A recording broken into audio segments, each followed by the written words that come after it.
Many people have problems with art and not with reality. So why is art different? It's pretty simple, right? This is knowledge, this is thinking, this is thought. Yeah, it does something strange with your head. Welcome to the Undergang Armchair. Bring it. Welcome to the Undergang Armchair. My name is Ando. So it's funny, as a young artist in the early aughts, the 2000s, I never really thought about institution directors, gallery owners, curators even. I knew that they existed. I had heard of such a thing, but I'd never really thought about their role in the art world. All I really thought about was art and artists, around and around. And it's, of course, super naive, but on another level, it kind of made sense. Art school is called art school. It's about artists. There is no educational institute for gallerists. And when you talk about art history, you're still talking about artists. So I'm a bit ashamed to say it's only recently that I've begun to think about curators, art historians, institution directors. I have, of course, worked around these people for a long time now, but for some reason, they just seem secondary to the artistic practice to me. And obviously, people agree with me. They will to their grave. But I'm starting to reach a point where I'm seeing it a little differently. And that's why we've had a little run here for the last few months on the show of people who are movers and shakers in the art world.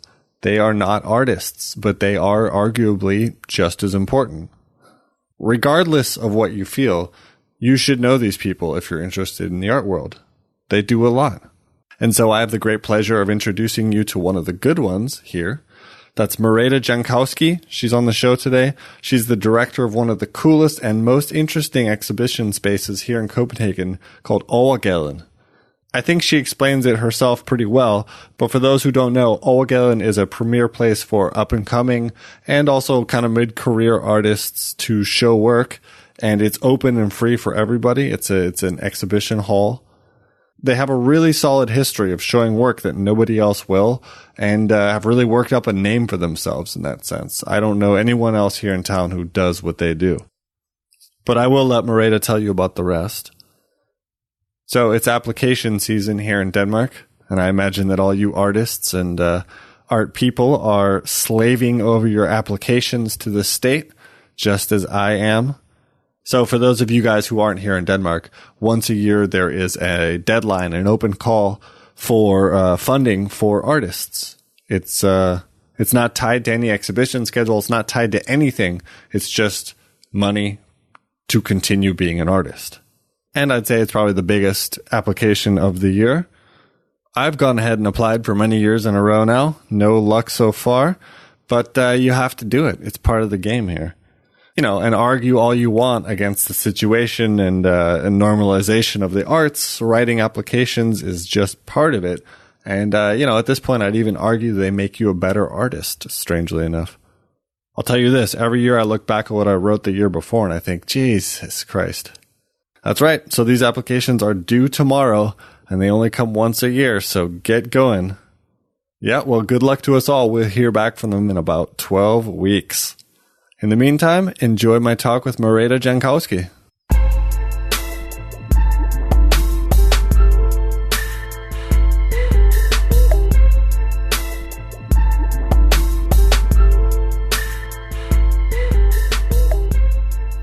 I think I remember hearing some meowing from DF about how they felt like they got less screen time than other people. Yeah. And also the fact that they have been complaining about that, when programs have experts called in, then they were always, they're saying so at least, left-wing experts, and never any experts from DF to come in and speak about immigration. Never of their own people. Exactly. Never any right-wingers coming in to speak about refugees or something like that. Oh boy, sounds like America. Well, yeah, in so many ways. Yeah. Is Overgaden considered a political or a public institute? Actually, no, it's not. What's the history? Actually, I don't know much about the place, to be honest. Yeah. What's the history of it? It has a crazy history, actually. Because because I was, when I started at Overgaden, I was very fascinated by that there seemed to be so many sort of urban legends surrounding how Overgaden began and how it all started. And one of the most popular urban legends was that it was started by a group of local artists in opposition to the museums and the bigger institutions and so on in 1986. But that's actually not the case. The story was fabricated later. That was good PR. Exactly, it was good PR for an institution wanting to pose as independent. Actually, it was started by two Danish fashion designers that bought the space that is now Overgaden as part of their sort of plan to sort of gentrify Christianshavn, the neighborhood where Overgaden is. Was that rougher back then? Yeah, totally. It was a very rough working class neighborhood in the 80s, but with a lot of, beautiful old buildings that they could see potential in renovating. Absolutely. So they bought a lot of these buildings, but they're called Erik and Margit Brandt. Unfortunately, Margit is not alive anymore, but Erik Brandt still is. Does that have anything to do with Brandts Klædefabrik? No, it's just the same name. Okay, but it hasn't got. They are still to this day. They're quite famous in Denmark because they made it's the Margit Brandt. The name of that's a very popular and famous sort of high brand fashion label. Okay. But they were also very interested in the arts, and they were actually, for some reason I don't even know why, but they were quite good friends with Andy Warhol. And visited his factory in New York and sort of tried to, got a bit acquainted with the scene over there. And they were quite fascinated by the fact that at the time there was really no institution, there was nothing sort of similar in Denmark, because you had the commercial galleries and the very big established museums, but you had no sort of experimental spaces where you could cross, genres and experiment. And this is mid-'80s? Yeah, 86. Yeah. 86, 85, 86. And they were also very fascinated by the idea that you could have like arts industry in an industrial building. And of course, it's something that we're so accustomed to now. But back in the days, there was no space like that in Copenhagen. So they bought Overgaden, which first it was a restaurant, and then it was a publishing house for many years. And then they went to the cultural ministry and said that they would like to sort of give the building to the cultural ministry if the cultural ministry promised to fund, to give some funding for them to turn it into sort of a contemporary art institution. And I've been very fascinated by how or why for many years this story was sort of eradicated. And I think to be honest, it's because it's not like a politically correct story. Danish art world, that an institution which I think historically has been seen as very sort of radical and political and independent was actually started as part of a gentrification process. That is not popular right now. Exactly. Well, it worked. It worked. Yeah, it worked. It's a nice neighborhood now. Yeah. But then after a very short time, they sort of pulled himself out of it, and then it became an artist-run institution. Well, how did it become? So that's how it became radical. Yeah, exactly. And then they pulled out of it. And the Brandt, or the Brandt family who owned it. And then the Ministry of Cultural Affairs, they ran it for several years with a minimal amount of funding. I still have like this wonderful inventory list in my office where it says, it's from 1989, I think, where it says what Overgaden offers the artist exhibiting there. And it says like a broom, a hacksaw, a microphone, wow. dishes. And it's on that scale. Wow. It's like completely independent and so on. So basically it was like, all right, kids, you can have a play space. Yeah, a DIY space. Go do whatever. You don't get no money, but you can mess around. We pay your rent and do what you want. And it was like that for many years. But in order to skip a very long story, today it's quite different because we are what in Danish is called an independent institution or a selvejende institution, which means that basically we are run like a private company, meaning that we do get a subsidy from the Danish state, but it still only covers our rent. The entire sort of funding for our programming and salaries, everything we have to raise from private foundations and private companies. Wow. So we are a bit sort of I guess you could say like a bastard in between. We get some public funding, but basically all the funding for what we do comes from private sources. And there's no political input No. as to what you do. No, only in the sense that we do make these 4-year contracts with the Statens Kunstfond, with the Danish Arts Foundation, where we talk a bit. We just had the meeting last week where we talk about which direction should Overgaden go in, and do they like what we do or don't they like it, and so on.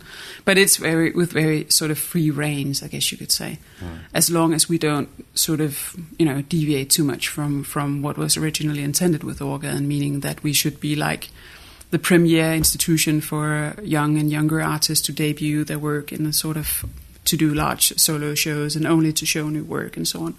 Well, it's a fantastic platform for people sure.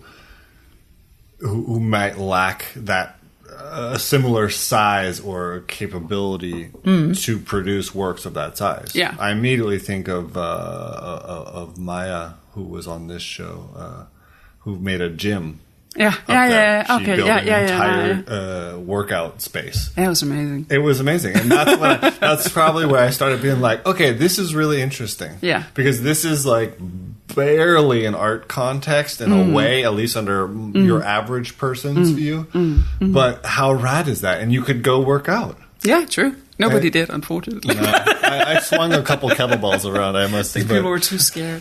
Well, it was so weird. That was the thing. It became such a weird thing. Yeah. But I can't imagine where else that would be possible. Yeah, I'm happy to hear you say that, because that's exactly the point. I always hope that people come to Overgaden, and I think this could only be realized at Overgaden. Because we are set in the world to show what somehow is difficult for other institutions to contain. That doesn't mean that we don't also do, painting shows or drawing shows and so on. But at least we sort of try to present work. I always, when we start working with the artists, I always tell them that our point of departure, where we start, should be them making their dream show. What would you like to do if nobody told you no? And then after that, I tell them no many times. Yeah, we don't mind for that. But we always try to start out with, them having no commercial pressure and not having any sort of responsibility to cater to a large, broad audience ranging from kids to elderly people and so on, all of the pressures that they might experience in a museum context and so on. But you must have to take some consideration for audience numbers. Sure we do. Sure, yeah, and a lot, actually. How is it balancing that? It's balancing that in the sense that we have the audience profile that we have from Overgaden is basically, I think we've made quite a good deal with the Danish state in the sense that we only have to cater to very specific audience types, meaning young, culturally interested and invested people, typically between 25 and 35, students, the local neighborhood, and art professionals. That's sort of our niche, I guess you could say. Of course, everybody's welcome, and fortunately, I'm personally very happy about that. We're increasingly seeing more and more people who also go to like Louisiana or Statens Museum for Kunst and so on. But we are not set in the world to cater to. We don't have any children's programming, and we don't have any sort of cafe where you can go and have a fancy dinner or anything like that. It's a sort of the bare bones art experience somehow. Right. And sometimes people are asking me, like, wouldn't you like to have a cafe and so on? And no, we wouldn't, because it's not that kind of art experience we're set in the world to deliver. It doesn't seem to fit. No. Somehow. Not at all. And there's a cafe every 22 feet all around it. Yeah. Yeah, I mean, it's true. And somehow the institution has become separated from the other ones, not just in the sense that it's very unique. And that's kind of what I really loved about it. When I first moved here, one of the first things I went to see, maybe the first thing I saw at Overgaden was the book fair, the self-made. What do you guys call it? It was called, we don't have it anymore, but it was called, actually, I think we'd call it something very basic. It was like zine. It wasn't zine fair, but it was no. do-it-yourself books, exactly. Yeah.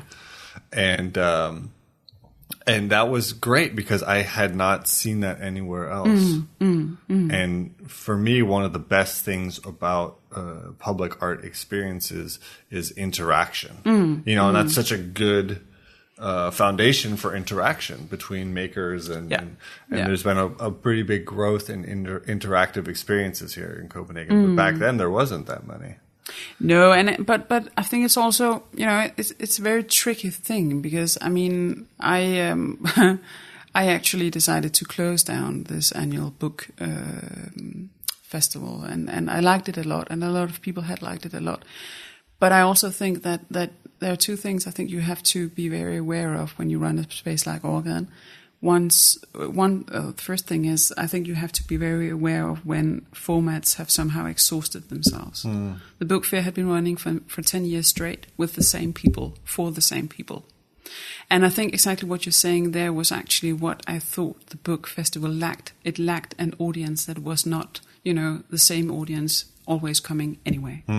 There wasn't a lot of people there. I'll exactly. give you that. Yeah. But that's something I'm very interested in with Overgaden. That is sort of, we might do sort of shows that may seem, avant-garde or strange or so on to sort of many, many non-art professional people. But that doesn't mean we shouldn't make an effort to sort of, to reach out and try to get people who are non-art professionals in and see what we're actually doing. Well, you could also say that it's perhaps a success because you guys did it, but now there's other people who are continuing it in their own way. So you didn't kill off the only book fair. You just killed off your own. You decided it was time to move on. Yeah, exactly. And I think after 10 years, I think it's as you're saying, it's a great thing that other people take over.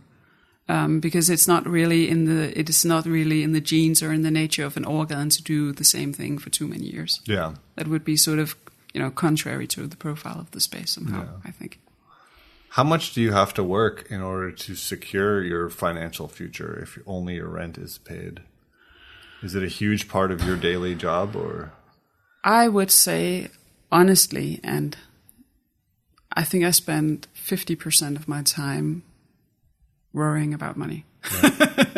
To be honest. Yeah, I mean, not only worrying, but also working on securing funding. Yeah, it's a huge part of my job, obviously. That's kind of what I figured, and in a way it seems so, I guess for lack of a better word, sad, because you could do so many other cool things, but it's just the reality. It's just the reality, and I also have to say that without sounding like, some kind of capitalist idealist here, I also think it's not all bad, because I actually think many of the private foundations that cater to the arts in Denmark are a lot more progressive than the Danish state is, and are much more open to sort of experimental work and much easier to collaborate for an institution than than the state or the municipality is. All right. So I don't know. It's. I think we're fortunate in Denmark in that sense that not only do we have a generous state system, state funding for the arts, but we also have a huge variety of private funds. Meaning that if I have a project that I'd like funding for and the Danish state says that they don't want to fund it, well, then I have so many other people to turn to, many other institutions to turn to, and, well, chances are that one of them will like the project. So I think I actually very much like that it has changed so much, because just like 5-10 years ago, if the state didn't like your project, well, too bad for you. Then there was nobody else to then you couldn't turn anywhere else. Yeah. And I have to say we have a very good working relationships with many of these private foundations, because actually they sort of, many of them meddle a lot less than the Danish state meddles. Well, I mean, a dynamic funding situation is clearly going to be better than a one-directional. One of the cornerstones of business, they always say, is don't have one customer. Exactly. Yeah, and that applies, I guess, for anything. And the honest truth is, I think the state plays such a large role that a lot of people just don't even ask for money elsewhere. It's true. And we are guilty of that too. I would like to write some applications to private funds for some money, and I haven't done it yet. And so, that you have to remember that it's a changing situation. The state is slowly backing out, but there is other ways of securing funding.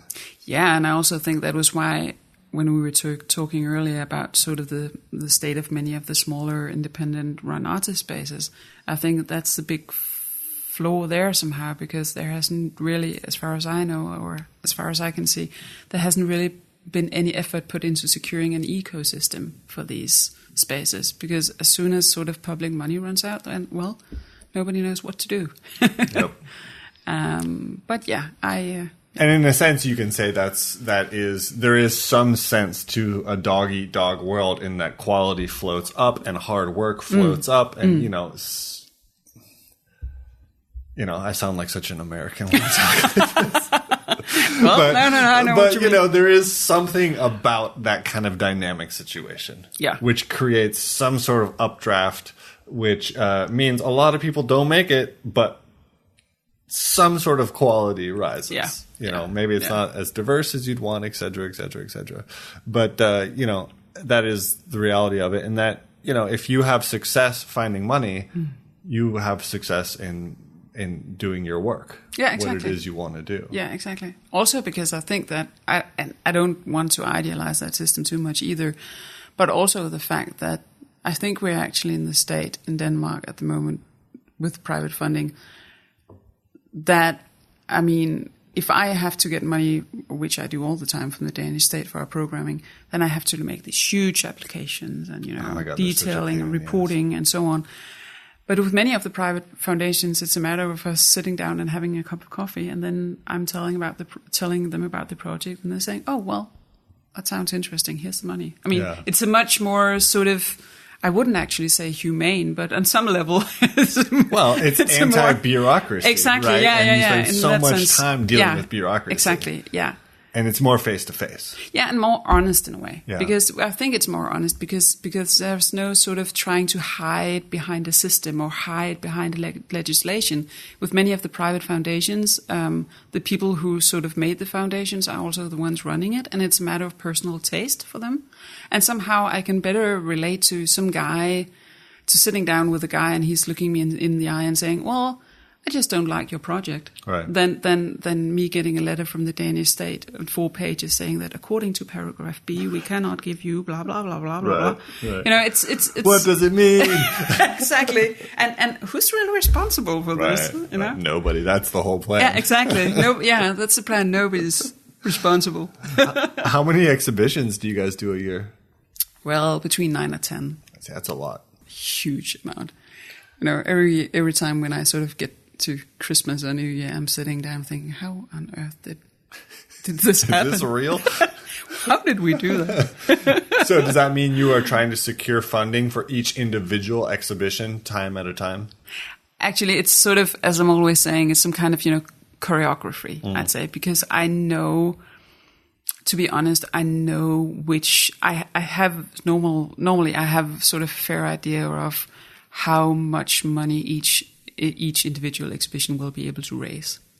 So I always plan the year in that sense that I take in some shows where, to be honest, where I'm quite confident that they will be easy to, fundraise for.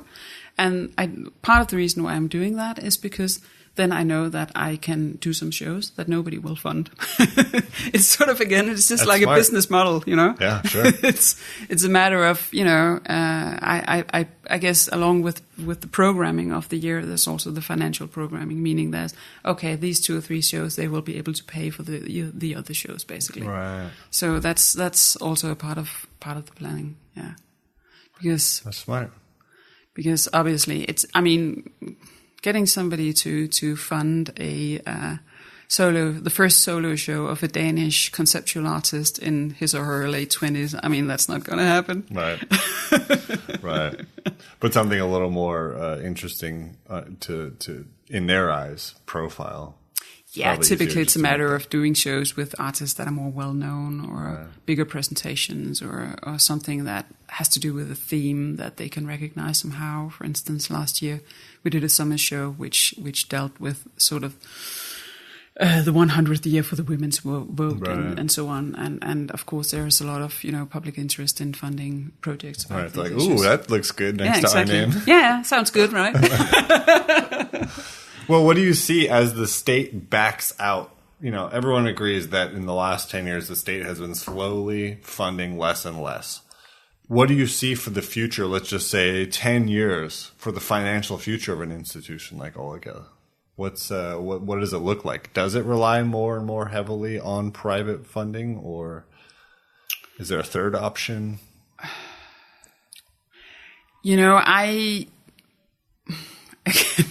Now maybe it's me sounding American, but I think it's so difficult to say, but I think you are really, you have a problem if you're counting on public money as your main source of income in the future. And I think that if you run an institution, no matter the size, then I think you should use these years to sort of adapt your strategies to a changing atmosphere. Because I think the Danish public funding system is still so amazing in comparison with so many other places. But nobody's going to put any more money into the arts. I simply don't believe it. So I guess Overgaden's actually a good case because we get the same amount of money now that we got 12 years ago. It's not changing, and I'm sure in 10 years from now we'll still be getting the same amount of money. And with the inflation and everything, of course, that sum of money will be covering less and less. So I think, yes, private money, private foundations will be and are already immensely important, but I'm also really interested in trying to sort of, can we develop alternative economies somehow? And I don't really have any sort of brand ideas how to do that. But for instance, with many of these smaller spaces that we talked about earlier, I'm a bit puzzled by why are not more of these spaces looking into, things like crowdfunding or doing something which the space that was called Emo did a few years ago, where they were sort of part commercial gallery, part alternative space and so on. I think I can't give you any clear answer, but I definitely think that the healthy institution is the one that's adapting its business model, so to speak, these years. It's certainly not going to stay the same. No, landscape. definitely not. Yeah, definitely not. And I also think it has to do with, some kind of generational change somehow, because I think these years are rough on people who have always seen sort of the Danish state as being sort of the primary source for everything. But I mean, I'm 37. I have never known anything but to fight for money everywhere I've worked. So I think it comes more natural to my generation. Right, that's clearly a strength. Of artists. Yeah, I think it comes more natural to my generation of artists and curators than people who are in their late 40s or in their 50s. Yeah. Because, I mean, I think it's a good help that you've never really known the climate to be any different. Right, you've never gotten the handouts. No. Well, I mean, one of my favorite quotes actually comes from a comedian who talks about, to even become a comedian, you have to, put in 10 years of, as he says, eating your balls. Yeah. And it's true as an artist. You just have to eat your balls for at least, and that's the same for anything where you're just trying to scrabble something together, which is crazy financially to make it work. And that's, getting a handout from day one is just going to make you weaker. Yeah, I think down the line. I think so. At least if you depend on it. And I think this is how it'll always stay. Yeah. So where does it start for you personally? If we look, I obviously look back, you worked at the, how do they say it in English? Funen Art Academy. Yeah. As a rector there. You come from an art history background, correct? Yes. Totally classic art historian. Why art history? I think it's a coincidence. No, I think it's, I think it all started for me perhaps slightly different than many other art historians I know, because I'm the first in my family to sort of even graduate high school. I come from my teenage years were spent in a small town in Jutland, where I just, felt totally off and angry and pissed off and, couldn't find out what I wanted to do with my life. And we hear that again and again and again on this show. There are so many people who grew up in Jutland going, what the fuck? Yeah, and I was a bit like, I really didn't know what I wanted to do. And the only thing I knew, I guess, was that I didn't want to stay there. Get out, yeah. And actually, I think my way into the arts was actually through music. In the sense that I was like a huge David Bowie fan and, started listening to, actually, I think my first experience, or one of the pathways into the arts for me was, I remember hearing David Bowie's songs about Andy Warhol. And I started listening to that, and I thought, well, who's this guy, and why is he so interesting? And I went to the local library, and then I sort of, picked up a book about Andy Warhol, and then I started reading about, New York in the 60s and the artists and so on. So, and I think at the time, I didn't think of art as a profession. I didn't think you could sort of work as an artist. But I guess for me, being 15 or 16 years old in Jutland, it was a way out. It presented a different kind of life. Right. This is not Jutland. This is not Jutland. This is what I want to do. This sounds interesting. I guess it was so attractive to me because it represented another kind of life, basically. That seemed freer and more interesting. Did you want to be an artist originally? No, I didn't. I've always had this sort of, I don't know. I've always, I guess you could say, I considered myself more of an observer or a commentator on the arts than somebody practicing it, because I always felt that so many people are doing so many fantastic things. There's no need for me to contribute. There's plenty to grab onto. So that was, I guess, how it all started for me, as a way out. And then you understood that there's a trajectory which includes education. Yeah, and then, exactly. Then I had, met some people who were also into the arts, and I just wanted to go on studying art. And then I thought, at least if I go to university, then, somebody will give me a small stipend to study it for 6 years. Yeah. But no, I've always been an extremely unstrategic person, so I guess I just stumbled into it. As most of us do. I mean, I don't think anybody in the beginning imagines that art is a career. It appears to be something else. It appears to be outside of the mundane world we're used to. Mom and dad get up and go to work. Exactly. And, that it just appears to be completely different than that. Yeah. And so I think it only comes later that you're like, oh, weird, there's this like career thing and networking, then it becomes like a real And now you job. actually go up and get to work just like mom and dad. Yeah. That's right. That's right. And if you don't, you're going to lose. Yeah, exactly. Yeah, and hard work, and it all comes around again. But I don't think anybody recognizes that in the beginning. Hopefully not. At least if they do, I think they make horrible artists. Yeah, and it's just a terrible career choice if you're in it for the job. Yeah. But so you came to study here in Copenhagen? Yes, I did. Yeah, and that when I was 19. I imagine blew the door off of everything, and you were like, finally, I'm here, I'm doing it. Yeah, because it was such but again, in a very uncareer-minded way, because it was not just, it was the arts, and it was, I'm gay and coming from a small town in Jutland and coming here, and finally you could lead a gay lifestyle, and you could go to the arts, and you could, it was just like a And you knew all this table. Earlier before you left. Yeah. I knew. Oh man. So I can it was only just, imagine the relief. a buffet table of, all the dishes you had always dreamed of eating but could never have before. Yeah. But then for me, the arts and getting into the professional art world, it was very sort of a friend-based thing, I guess you could say, to me, because when I started studying art history, I had many friends. It was coincidentally, I had many friends who started in the art academy. So we just, did like small, stupid projects together. And I don't think that's a coincidence. No. Oh, well, it wasn't planned for.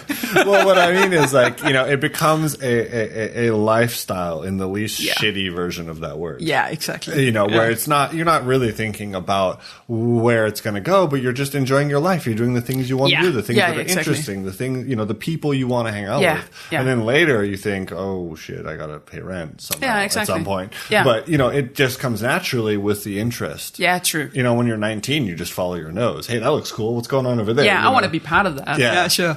And, and then things blow your mind too when you're that age. Things happen, which kick open doors which had never been opened in your head before. Yeah, it's true. And I can sometimes, I can still, this might be such a cliche thing to say, but I can somehow still sometimes miss that kind of, innocence, because obviously now when I make shows, I'm super interested in the arts, of course, but I do think about audience figures and funding and how will the press angle on that be and how will it be received. And and when we were standing back in the days in some kind of, shitty basement doing something, we didn't know or even think about, audience or funding or money or press. Or, all that. Remember, you did dream about having more resources. I did. So that's the trade-off. That is the trade-off. But I know. I mean, that's the thing. You do become jaded by reality. Yeah, it's true. But where there's just no, I mean, fighting that is the end. You're never going to win. No. So you might as well can't just do the best you can. Yeah, and and the way I think about it, at least, is if you can just keep a mindset, which I'm trying at least to keep that mindset, you always have to remind yourself that you're doing it for the art.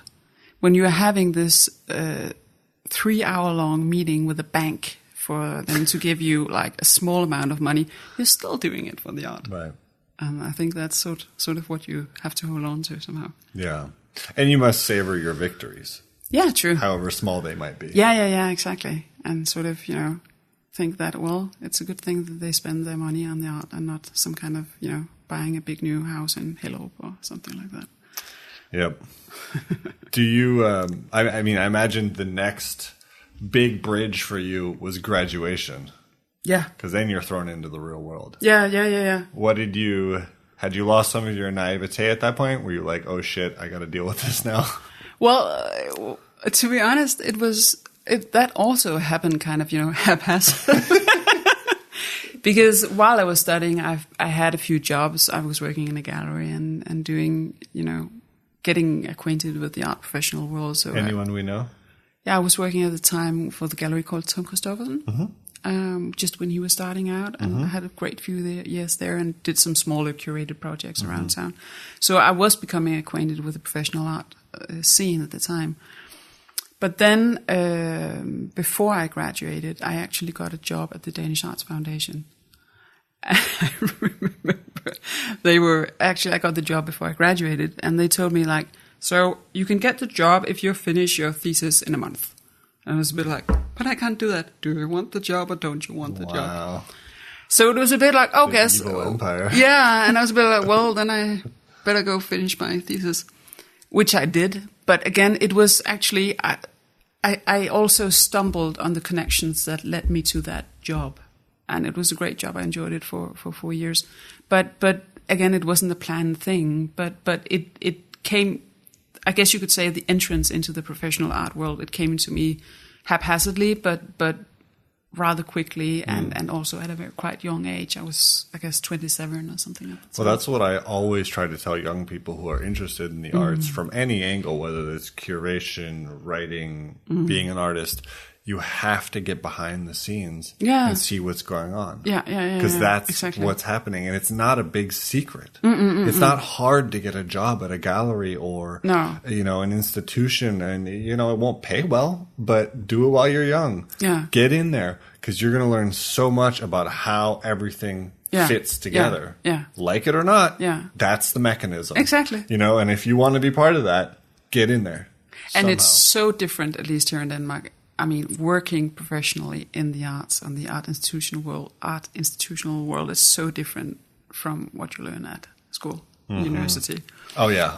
Art school. I mean, because I went to art school and they don't teach you shit about the real world. Exactly. I can still remember. I have this wonderful sort of memory from when I worked at my first gallery job, and I was asked to write a press release, which was a very stupid thing of them to ask me. And I wrote this press release, and I wish I still had it, which sort of sounds like an academic paper. And it was a bit like, Jacques Derrida says that, blah, blah, blah. And I was like, it's like a completely crazy thing to do. And I remember this gallery owner came to me and said, we can't send this out. And I was a bit like, why? I thought it was very good. This is what I learned to do. This is what I learned to do. And he was like, but nobody's going to read this. And that was sort of, I guess, I've been hugely interested in these sort of art world mechanisms and art world language ever since, because I think, for me at least, I guess I was 24 at the time, it was like a huge wake-up call. Right. That, well, the world outside of art school functions very differently. And academic writing is some of the most off-putting exactly. of all writing. Yeah. As an art student and a person interested in the arts, I still can't read it.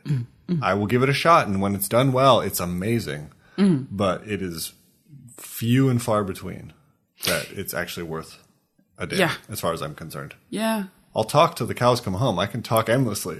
But reading those papers, it just seems so specifically, it's so specific to a certain vocabulary and knowledge set, which makes it basically unintelligible for anybody who's not versed in that language. Exactly. And that's my main point. I mean, I know that so many people in the Danish art world, I think, are tired of hearing me always harp on about how I think we in the arts world in Denmark are totally oblivious to something called class, social class. And the way we only speak and the way we only communicate and the way all of our social codes are catered to sort of an upper white middle class mindset. Yeah. And the fact that sometimes I have friends and colleagues sitting down, really discussing and having great talks about, well, how come people who haven't gone to university, how come they don't come to our museums? And if we sort of, make sure that it's for free, then I'm sure they will come. Of course they won't come because they don't feel that this is for them. They have no idea. Comfortable no, they don't in feel the door. Comfortable. They don't understand what you're saying. They don't understand what you're writing. And the fact that they can get into your institution for free doesn't mean anything. So I think that's one of the great revolutions I'd really still like to see in the Danish art world, is that we somehow start to consider and start to be aware of that we're still a class society in so many ways, and perhaps the art world particularly so. Yeah. Well, don't you think that rests on the educational process? Because no one comes into art talking like that. No. They leave the trajectory talking like that. And I can do it. You have to learn to talk like that, because it's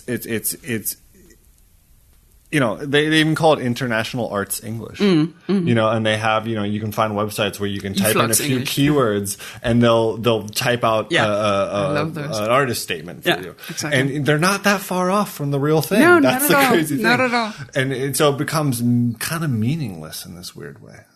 Well, I think it starts. The point is, I think it starts, of course, way before art school or university. I mean, there was a huge study conducted a few years ago about the art schools and art academies in Scandinavia.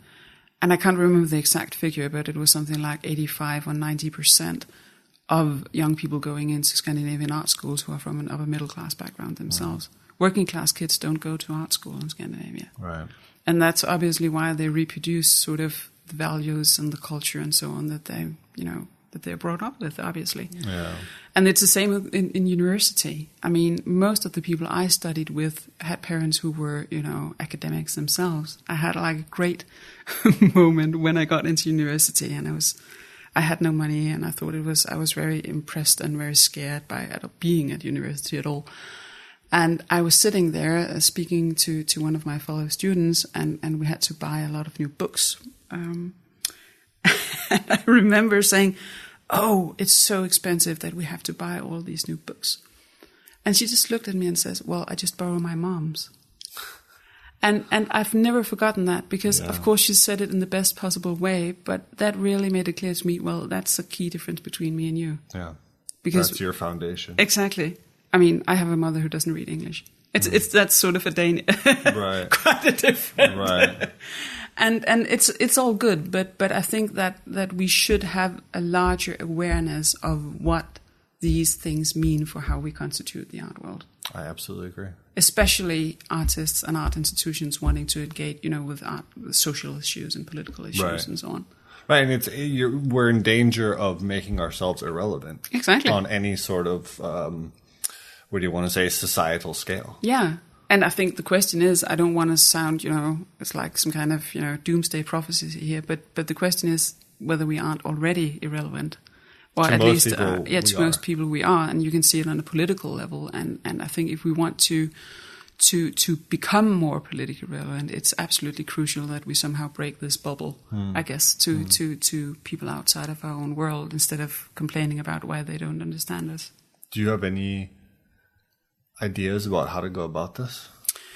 Well, I think one thing, it's a huge complex question, but I think language really makes a huge difference. I mean, as we were talking about before, I think we should not be afraid to, express ourselves in our mediation material, on our social platforms, when we do guided tours, whatever, in a language that is as free of academia as it can be. And I don't mean to in any way to sort of, dumb things down, but I really think we have an immense task ahead of us trying to, speak another kind of language, a language that does not, mean that you need to have attended art school for 5 years to even feel that you have an idea of what people are talking about. Right, some sort of inclusive language. Exactly. I think that's one of the few keys, obviously. Well, and it's not even dumbing it down, because all you're doing,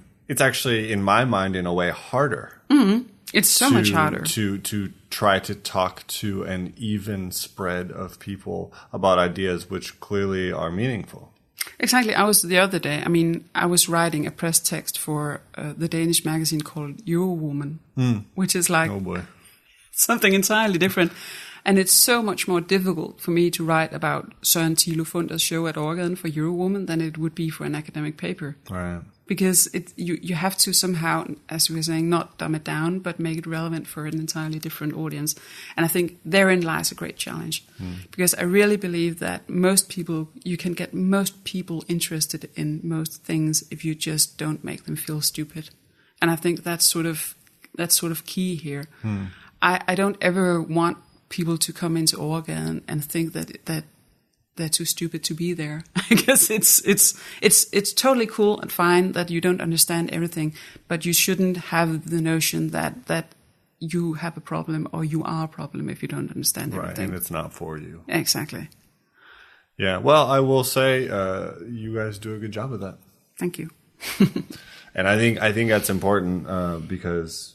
my only hope is that when I talk to younger people now, they do seem to be pretty aware of this. There is some sort of kickback happening against this kind of discussion. I think so, yeah. But, the old interests are still very powerful. So it'll, of course, be a process. And you could say art is becoming more democratized in a way. There is a greater interest from all areas in art. There are probably more artists now, at least visibly, than there ever have been before. Yeah.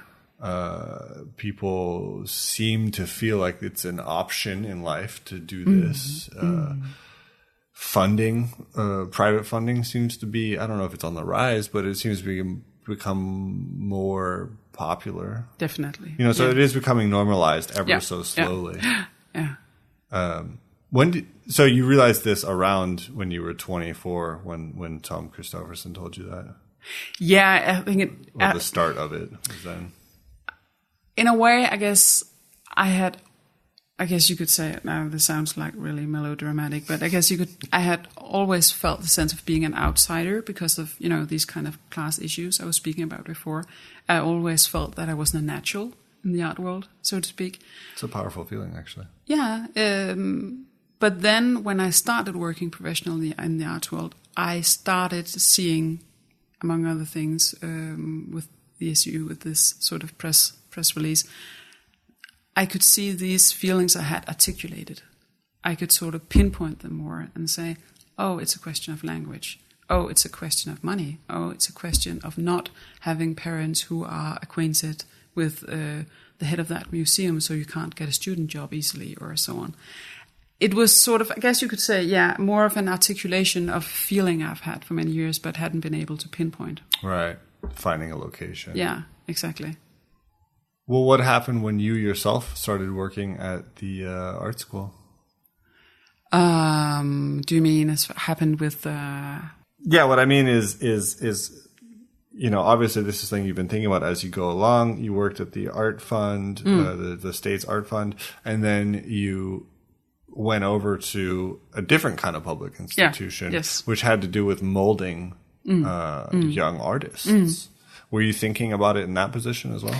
Very much so, on different levels. First and foremost, of course, with the students. The huge, obviously, I could see, that these children or these young people, they come with, obviously the young people come with such, it was so readily apparent to see who was prepared to enter an art theory class and feel, completely at home, and who had and who had absolutely no idea of what they were doing there. And I think I tried to sort of,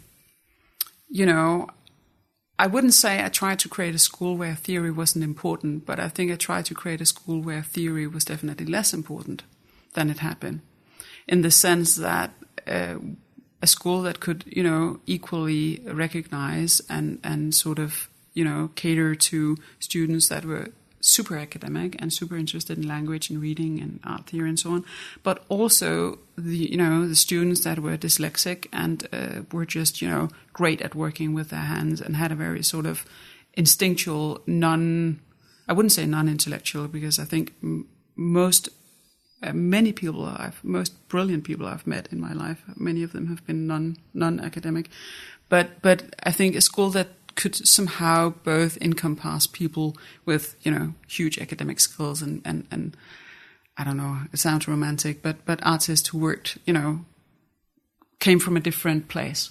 I guess you could say that. But one thing that was also very important for me was that the Fine Art Academy obviously is located in Odense, which does not have any contemporary art scene at all.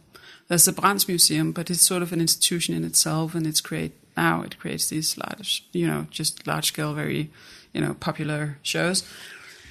There was no contemporary art scene, which meant that there was also very little political understanding for what the work that we did at the Academy. Well, not only that, but it's shit on as a provincial city. It's totally considered less good. Exactly. And there was much less funding from the Danish state. I bet. 40 times less actually than the Academy here in Copenhagen. But also just within the city. I mean, but just working in Copenhagen with contemporary arts, I'd say that in itself is a privilege compared to working with contemporary arts in the rest of Denmark. Because, I mean, to be honest, when we do something at Overgaden, and even if we just put a small notice on Facebook, some people will come. Yeah. Some people will find it interesting. And nobody will question whatever we do. Working in Odense is so different because you have a city council that controls most of the Academy's funding, and most of these people don't like contemporary art. So it's a completely different. You and I can sit down together and we can maybe disagree whether this piece of work is a good piece of work or isn't, but we wouldn't disagree on whether contemporary art is any good. Like, nope, it's all bad. Exactly. None of this. Exactly. And that's where it starts in Odense. I learned so much these years working there, because it was, attending meeting with the local companies and politicians, asking me questions like, so why should we give the Academy money when we think that the cancer wing for children in the hospital needs money? Those were sort of the dilemmas that it's a very different thing working in outside of Copenhagen. You're like, hey, why don't you fund them both, you assholes? Exactly. But nobody here in Copenhagen would ask me, why should we give Overgaden money and not, cancer children? This is not the context we're trying to work in. Exactly. So I think I worked a lot with it, how we set up the programming at the school in many different ways. Also by emphasizing that instead of, going on exchange years to other academies and art schools, then you could go on internships with actual artists to work with them and get as you said before, a feel of the professional art world. But also it was a great learning experience, also to work in a city that at the time at least definitely didn't like contemporary art very much. Very different from here. Did you come from there to Overgaden then? Yes, I did. Yes. So how did that happen? What was the process of ending up?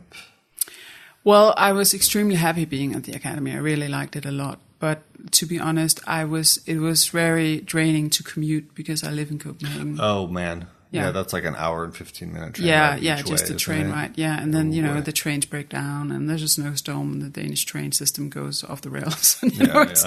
And I'm married and my partner lives and works in Copenhagen as well. So actually, I wanted to come back to Copenhagen in that sense, for that regard, but I've always also had a very soft spot for Overgaden. It was always, ever since I started working with the arts, one of the spaces where I'd like to work. So I sort of, it was just a chance that was too good for me to pass up. So they published the job opening. Exactly. Yeah, and I applied. Who was the director before you? It was Merete Jankowski, who's now a curator at Charlottenborg. And why did she leave? Why was the job opening up? It's because Overgaden, and I really like it actually, Overgaden, it's part of the sort of the rules of being a director of Overgaden is that you can only be a director for 6 years. Oh, that's interesting. Yeah. So Henriete's time was up, simply. Okay. And I only have 6 years as a program and director of Overgaden as well. And I think it's really great because as a director, you have such great freedom to do what you want, and basically you can do whatever you want. But that also means that after 6 years, then another person can come in and change everything. That's smart. Yeah, I think it's super smart because that's also, I think, in keeping with Overgaden's nature that you can do whatever you want basically for 6 years, but after 6 years you're kicked out. Someone else gets a shot. Exactly, yeah. And so you've been, 4 years now? 3 years. 3 years. Yeah. Halfway through. How do you think it's going 3 years in? Well, I think it's obviously I love it a lot. I think it's fantastic, but obviously, and I guess it's the same for everyone and for every job in the sense that you have to make it your own somehow. Obviously, you start out with a lot of your predecessors' programming and how everything is done and so on. But I really like it now because I think it's working. Not that it didn't work before, but now I think the programming is set up and all of the ideas that I sort of came to Overgaden with, most of them have been set into motion and we have secured the funding we need and so on. So I think that finally it's sort of these years, my last 3 years now, I can finally concentrate on the most exciting stuff, which is, of course, making exhibitions and programming and not worrying too much about funding or whether the roof will fall off the building or, all of those more boring director issues you also have to deal with. Sure. Are you remembering to have fun? That's a good question. I don't know. I mean, it's. I have this kind of. I think it's. Sometimes people ask me, "Oh, don't you miss having more time to curate, or don't you miss having more time to write?" But I guess I have a certain mindset. Maybe I don't know. Maybe I was a janitor in a past life or something like that. Because I really love that my job is to make everything work. I mean, I speak with my curator every day. I speak with the artist every day. I speak with my press person every day. And I like the fact that you have the back of the institution somehow. Right. And it's not about, wanting to decide everything. It's about, knowing that you do your job so that everyone else can do their job. Right. Like you said earlier, in service of art. Exactly. And I think that's amazing. It's not, securing the funding itself. It's seeing that Naya makes a gym of the funding in the building. Right. And I don't know if fun is the word, but satisfaction. Satisfaction, I guess you could say. But I also definitely have a lot of fun. Well, I mean, it's one of those things I try to think about a lot too, because I'm reaching an age at which, the grind becomes a little hard sometimes. And you have to remember to recontextualize it every once in a while and say, okay, I did this because I find it interesting and fun. And it's really hard. It's really, really hard. But if it's not fun anymore, then there's no point in doing it. Right. I mean, the whole point was to live a life like when we were 19, where you just follow your nose and you're doing whatever's interesting. And it's kind of easy, as you go into your 30s to lose that in the grind just to stay alive, to keep your head above water and to keep going. It's true, but I think for me it's what's very important for me is to sort of keep the feeling that I'm doing what makes the most sense to me to do. I mean, I don't have a career plan. I've never had a career plan. And I always become very skeptical when I meet people our age saying, oh, and after this job, I would like to do this and I would like to do that. I've always only pursued jobs and projects that I thought sounded fun. And Overgaden sounded fun to me and still sounds fun to me. But I guess I think of myself as a person of immense privilege because, I mean, to be honest, I'm the director of an institution where I have sort of this crazy ability to say, now I think we should do this just because I say so. I mean, that's pretty big, right? Yeah. You have to remember that in itself is so privileged that I think you should be ashamed not to value that. Yeah. Do you, I mean, you're telling me you have no career plan, but do you how much does curation play a role in your job there? Or do you leave it mostly to the curators themselves? The way we work at Overgaden is that the programming is my responsibility. Choosing what are we to show there, which shows, which. Do you have artists. open calls, or people write applications? Or? Yeah, it's a mixture of both. We have open calls, and then people send in applications, and I choose which ones we want to work with. Do you build any? Do you take any just because you know an artist individually and you want to have a show with them too? Yes, we do a mixture. I also invite people Okay. to, but it's a mixture of it. So I basically, of course, I discuss it with my curator and most of our staff, but I have the responsibility for the programming that we do, not only with the shows, but also what we do as far as, critical studies program and lectures and so on and everything else. And then I work very closely with my curator and about the realization of the shows. And then after we've sort of, made like a sort of a master plan saying this is what we want in this direction and so on, then she's usually much more hands-on with the actual realization of the show than I am. But I think we are a very close-knit group at Overgaden where I hope at least everybody thinks that they sort of pitch in and contribute where they can. So I guess you could say that the overall responsibility is mine, but much of sort of the hands-on work with the shows is done by Anna, our curator. How many people work there? Too few. Half as many. Yeah, half as many. Actually, we are, what are we? 4 people. Yeah. And I'm the only one full-time. Oh, wow. Yeah. Yeah, I can see what you mean. And then we have, technicians and student workers and so on. But as I said before, I honestly don't have any idea how we pull off the programming that we're all going to die of stress in a few years. I don't know. It seems pretty common for the art world in a way, you know. And of course, doing exciting stuff takes a lot of work. It takes a lot of work. Face it. That's just the way it is, And like that's that's the thing about this program. Yeah. It's the thing about being an artist. It's the thing about anything cool takes a fair amount of work, and you're probably not going to get paid very well either. No, definitely not. I mean, I have the most amazing staff in the Danish art world, and I wouldn't know what to do if they came to me and actually demanded money for all the hours that they work, to be honest. Right, because you only, but the trade-off is you get to live a life in which you're engaged with the arts at a pretty maximal level, compared to your average person.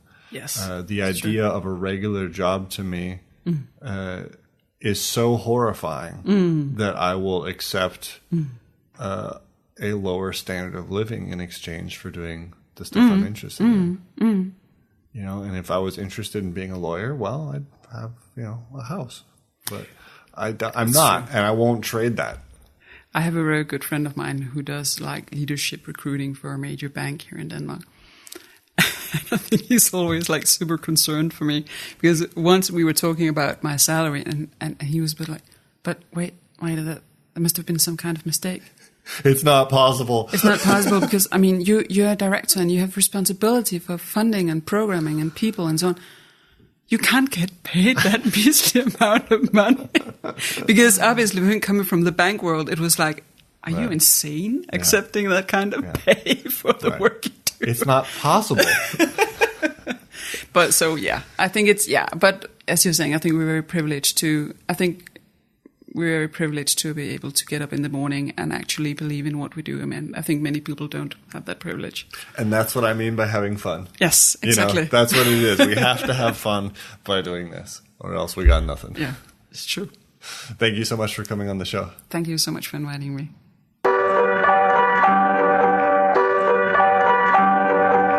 Yes, that was Merete. Really interesting, right? By the way, if anybody does want to help out, the best thing you can do is A, tell a friend, and B, go on there on iTunes or Stitcher or wherever else you find this podcast and leave a little review, put some stars on there, whatever you got to do. That'll help other people find the show tremendously, and we would appreciate it. Thank you for listening to this episode of the Undergang Armchair. The intro and outro music is kindly provided by Johnny Ripper, and today's interstitial music was provided by RC. You can find links to their music and tons of other conversations on our open call of a website, undergang.net. The show is produced, in part, with the kind support of the Danish Arts Council. Thank you for joining us.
Bye.